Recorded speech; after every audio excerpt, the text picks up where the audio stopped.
she's at that stage in her life where she is going to a lot of funerals, right? A lot of her, friends are passing away, and so she comes back from one of those events, and I just happened to, be there, doing some yard work or whatever, and she said, that was a very nice lady that we went to, her funeral today. Well, I don't think anyone is that nice, and she looked at me, and she's one of the nicest people I've ever met in my life, and she says, make sure that at my service, you tell the truth, or something to that extent, where it's like, make sure that you're authentic, essentially was her admonition. So that was Grandma Duncan's admonition, was to be authentic, right? So we know that life can get messy, and there's beauty sometimes in the messiness that's out there, right? And we know that I'm just looking at this audience, and 10 years ago, this is a very odd crew that you would not see together, right? But you're all here because you're part of this messy family, this environment that we've had, and we get to share this experience with you, and this is beautiful. This is amazing that we're able to all come together and have this sort of memorial event for Rosie died. All right, so I'm going to play this video initially. You are my sunshine, my only sunshine. You make me happy when stars are gray. You'll never know, dear, how much I love you. Please don't take my sunshine away.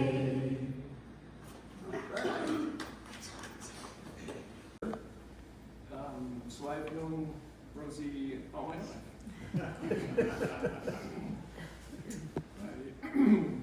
And I used to get birthday cards from her. I think many of you got birthday cards from Rosie, right? So sometimes they're surprised. It was usually about a month before my birthday. and so one time I got this letter, this card. It looks like a card, and it was in May. And I said, happy birthday. I wasn't sure whether it was the one before. My birthday's in December. So it was like, it's great. Rosie always tried to keep track of everybody's birthday, and I talked to her, and she said, so when is Alex's birthday? And she'd write it down in her notebook, And so it was like, okay, yeah. And now what's his wife's name? So she had this notebook, a little file notebook. She wrote down everybody's birthday, and she would really try to make sure she honored everybody's birthday and kept track of it. It was hard for her at the end to keep track, but she did her very best to do that. I've got a few memories about Rosie. One time, so how many of you here were born in Arizona? You're a lot, right? Okay. So when you live in Arizona, when it rains, it's like, hey, this is great, right?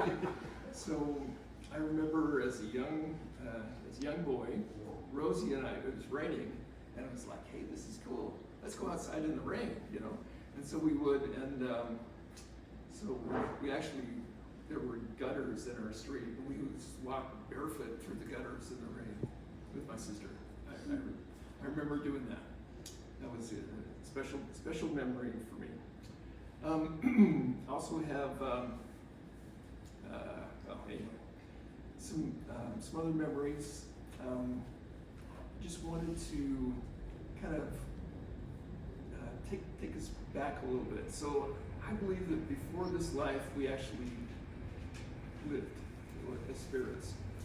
And I can imagine kind of a gathering like this, where we had family members and future people that we, significant others would be there. And I know we probably were thinking about, oh man, what's it going to be like to be down here on Earth, and all the challenges and things that are going to happen. What's that going to be like? I wrote down a couple things here. I just want to mention. And so we were probably sitting there, and I'm thinking, I am not a patient guy. Everybody who knows me knows that I'm not a patient guy.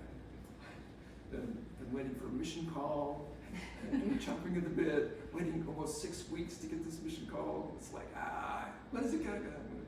So I'm not a very patient guy. So I think in that pre-existence, if you will, we were kind of looking at Rozi and saying, hey, Rozi, can you help me be more patient? And I think maybe Ken was saying, well, Rozi, could you help me be more humble, and maybe I have a list here. and maybe her mom, my mother, would say, Rozi, can you help me be more loving?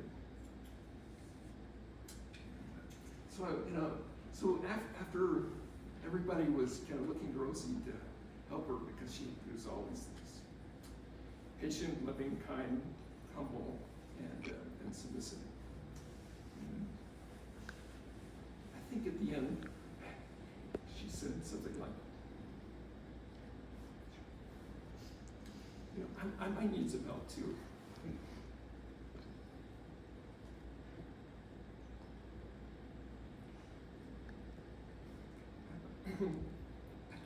Too much.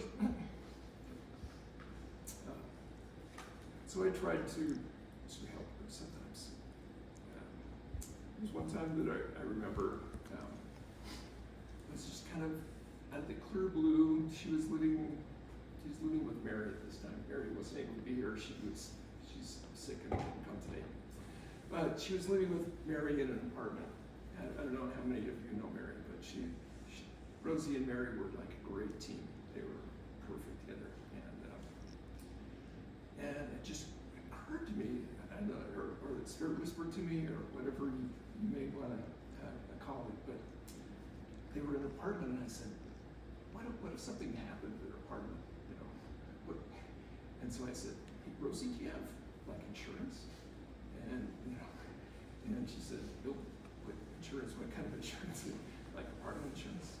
And I said, no. I said, oh. So my parents, before they died, they set up a trust for Rozi, and they asked me to take care of that. And I said, Rozi, we're going to get renter's insurance for her. Okay. I don't know if she, okay, that's fine. And it was like $14 a month or something like that. It was crazy inexpensive. But it wasn't like 3 months after that the apartment burned, and her apartment was totally wiped out. Everything, there was smoke damage, water damage when the firefighters came and whatever. And it's like, what are we gonna do? Oh, we have insurance. And in fact, insurance paid for a place for them to stay, while their apartment was being rebuilt, completely, put everything back. But we also did like a video inside the apartment of everything that they had. So we had a complete category of everything like that. All of these things were like promptings to me that I wouldn't think about normally. But it was a way, it turned out to be a blessing to have that. There's a couple, anyway, I look around me and I see so many of you who have touched my sister's life for good. I know that we all probably have helped her in one way or another, but I'm thinking about all the ways that she helped